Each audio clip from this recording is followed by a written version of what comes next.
how to use Merlin AI. So to start, we'll just have to open our browser and then search for Chrome Web Store. After that, we'll have to tap on this one. And then in here, we'll have to go on the search bar and then we'll have to type here Merlin AI.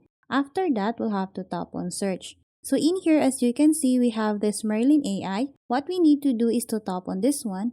So here, for us to use Merlin AI, what we need to do is to add the extensions to our Chrome. To do that, simply tap on this Add to Chrome option, and then after that, tap on this Add to Extensions option. After that, we will be automatically redirected to Merlin AI website. So in here, we can now start using Merlin AI. To do that, we'll have to go at the bottom part of the screen, and then in here, we'll have to type our instructions. So as an example, I'm going to ask, show me a sample follow-up letter. Once I'm done, we'll just have to tap on this Ask option. And as you can see here, it automatically processed my request. So now it is showing me different follow-up letters.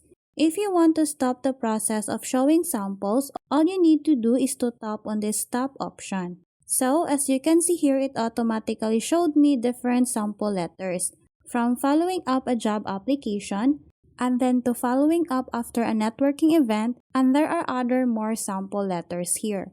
So for you to use Merlin AI, all you need to do is to go at the bottom part of the screen and then ask or type your instructions.